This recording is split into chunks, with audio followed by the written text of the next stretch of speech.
Obviously went out in the elements today. Was a little bit of rain on the front end, and finished up in the stadium with a good practice. I thought on Saturday it looks like we might have a little bit of wind, but they're temperature-wise should be about where we're at. I thought our guys practiced the work week pretty good. Did some things similar to last week that we backed off. This is week 8 of 8 straight games in a row, so we want to make sure we're fresh for Saturday. From an injury standpoint, Geski's been with us all week. Kane Fagan, obviously no problem. The two big ones, I'm sure, Reggie and Keith, still haven't gotten clearance from a football standpoint, so don't know if they'll get cleared before Saturday, but it's next man up. Our guys have really done a nice job of that. Zach Toby, who we lost during the course of the game, didn't get back in. He practiced yesterday and today, so he's been full go. So really, from an injury standpoint, since our opener to where we are today, probably be as good as we have, minus obviously two really good guys with Reggie and Keith. Zai has been great all week. As well as Des Schuster got officially cleared, so he'll be. I don't know if we'll get him in the game plan yet, but should be with us after the bye week. Potentially not having Reggie and Keith. I mean, you've already got a game like that on your belt. Does you have a better sense of maybe what the next guy up can do, just because you've seen it live? Well, I think anytime you have the whole week to know when someone's may or may not going to be there, but we're still holding on hope with those two. But to have the game plan, but we've stressed since day one with these guys, right? It's next man up. Take advantage of the opportunity you've been given. I thought T. Strain was a great example on Saturday. Probably played his best game and was off the bench for Zach Toby. So everybody's kind of doing their part, coaches and players. Does just the experience of Keith and Reggie being their older guys, does that help with not need, if they're cleared late rather than? Yeah, absolutely. Okay. Yeah, I would say anytime you have a guy that's multiple game starter, their window to return, I think, is a little bit more accelerated if they get clearance. And case in point, Geski last week got in there. I didn't have any problems with him getting in there, even though he really literally just got cleared right before the game. I think you touched on this on Monday with the backup quarterback for Wisconsin. Is it expect the unexpected in that situation? Yeah, although obviously he was at Mississippi State, so we kind of know the system that he came from, right? We'll watch high school film on him when they signed him back in the spring. So have a little bit of an understanding. He did play, the entire second half, right? So he's a guy that put a lot of film out there. But just much like we just talked about a minute ago, I think as coaches, they've had the whole week preparing him as a starter. I also think that probably we could possibly see one of those other quarterbacks in a little bit different scenario, right? So kind of preparing for everything, and bottom line, it gets down to what happens on game day. But you got a bunch of guys on the team currently from local area high schools. Uh-huh. Is that always going to be the case for you if the talent matches what you want? I think anybody in the state of Illinois, from the north to the south, the east and west, and everywhere in between, if we feel they can play Big Ten championship football, we got to get them. Right. It's something we've kind of said all the way through. When I got here, I knew I'd done statistically. When I was at other places, at Wisconsin, when I was an assistant at several places, how many players from the state of Illinois. I always kind of just take that look on.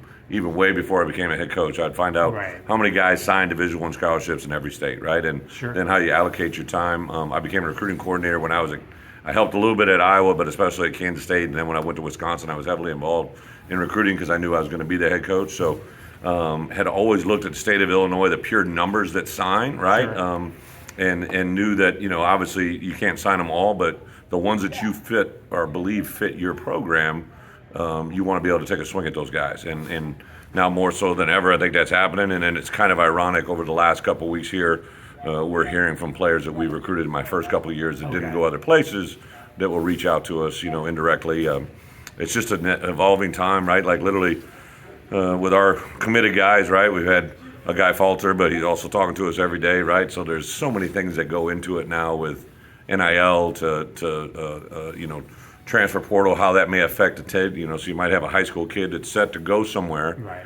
And then they sign 2 portal guys, and now he's like, well, wait a minute, why do I want to go there? Or a high school kid that we didn't win, right? He went to another place, and now they brought in a portal guy on top of him, and he's buried. So it's really an interesting time. This next bye week, this week in front of us, I'll literally be on the road Sunday, Monday, Tuesday, come back Tuesday afternoon, be in the building, Smith Center, Wednesday and Thursday, and then I'll leave Thursday afternoon, and I'll be at a high school practice, a junior college practice, or a college practice every day of the week, Sunday, Monday, Tuesday, Thursday, Friday, Saturday. So there's guys from like Danville and Gibson City. That's a little different for them because they kind of grew up in the shadow of this place. They know the place so well. I just bet on those guys. I think anywhere I've been, when I was at Iowa, it was Iowa kids. When I was at Kansas, it was Kansas kids. And when I was at Wisconsin, I think when a kid grows up, the difference that I thought coming in that I used literally in recruiting, when I was at Wisconsin, we were recruiting kids that their entire lifetime Wisconsin had been good, right? They didn't know Wisconsin as anything but it. When Coach Alvarez came in there,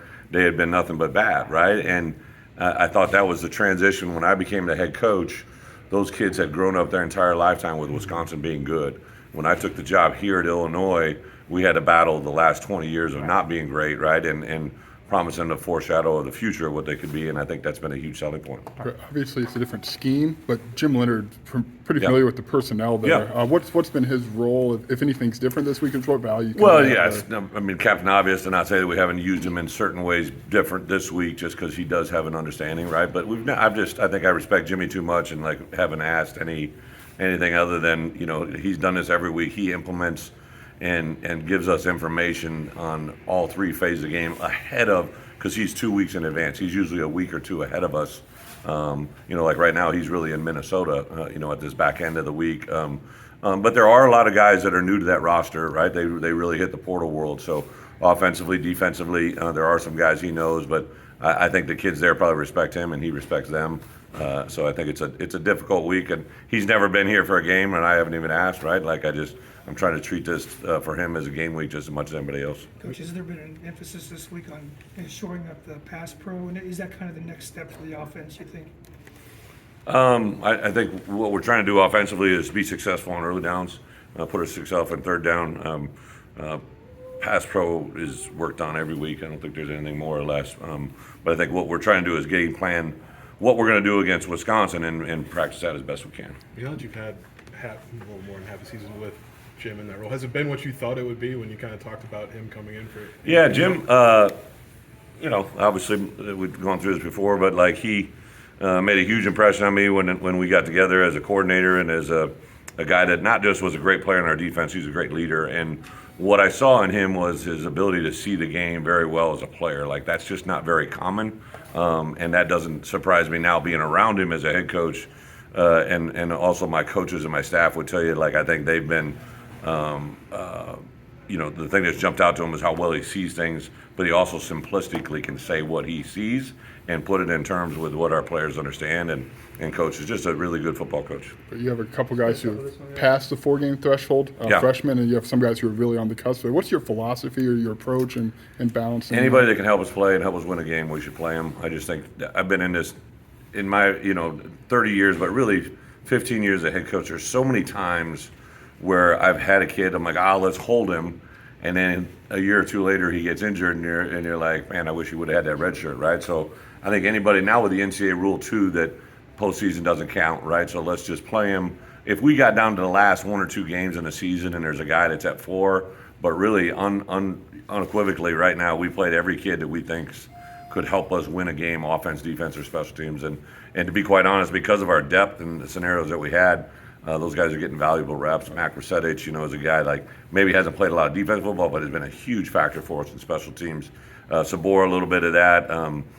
Different guys that popped up offensively, defensively. Kanari Wilcher, like literally a step away last week from maybe having a big kickoff return it was a big kickoff return to score, right? But he didn't get in the end zone. But we're going to keep playing guys. There's really no hesitation. We haven't had a magic 4 number. My first year we did, and then last year that kind of loosened, and this year it's because of the rule now that postseason doesn't matter. It's just all wheels off.